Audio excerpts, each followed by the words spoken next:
name is Tori Turpin, and I am a recovering heroin addict. So my first experience with drugs would have been in high school when I was a freshman. I was hanging out with some people that drank and smoked weed. Over time, I just progressively started trying different drugs. Eventually, that kind of led to me trying OxyContin. Within a couple months after that, I had already tried intravenous heroin. I was 18 years old the first time I ever injected heroin. It's been probably after the first 4 or 5 years, I wasn't getting too much enjoyment out of it anymore. That's when I started getting arrested and having problems with the law, and finally went to rehab for the first time, got out, and I ended up using again.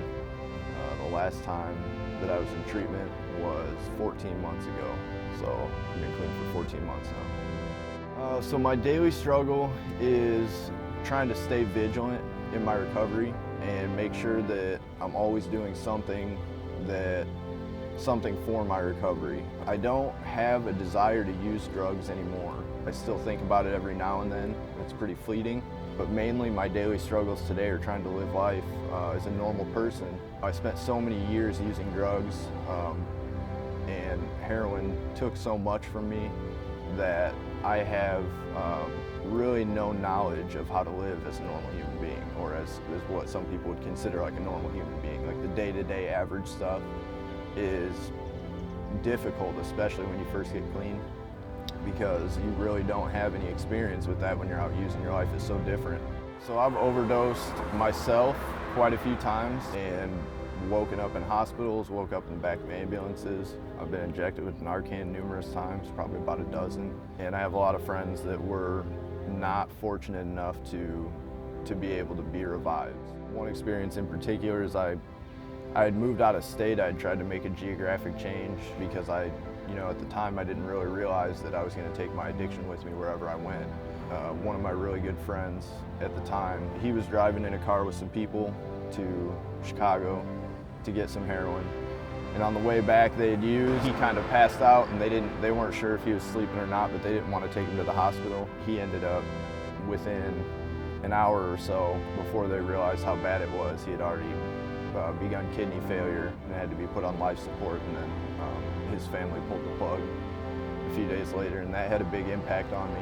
Emotionally, it really made me look at what I was doing and where I was going, and at the same time, it wasn't enough to make me stop using. At that time, I didn't have a strong enough desire to do what it takes. I kind of bared some guilt and some shame for that, and I couldn't believe that I was still doing the thing that had killed my friend.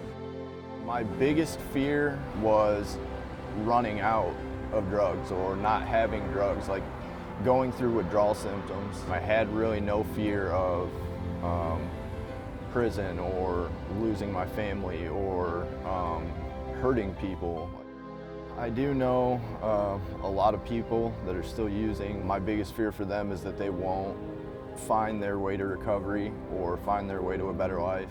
I wish that I could give everybody what I've found in recovery and give everybody a chance at an actual life, because that's what I've been given. My fear is that so many people will never get to experience any of the joy or freedom that I've been able to be experiencing in my life. For any addict that would be watching this now, if they think that there's not a way out, I can definitely relate to that. And for a long time, I was kind of resigned to the idea that maybe that was like my destiny, or maybe I was different from anybody else, and that maybe that was what my path was just to continue using until I died or got locked up forever. I can speak from personal experience and say that there is a way out, and recovery is an option, and there's a lot of different avenues to it. There's a ton of support out there. There's a lot of people like me who believe that recovering addicts can help other addicts recover. For a parent who's struggling with a child who's an addict, I know, I can see now how much I've put my family through. I would encourage parents to, above all, keep loving their children, keep trying to support them, and keep trying to help them find the help and the support that they may need.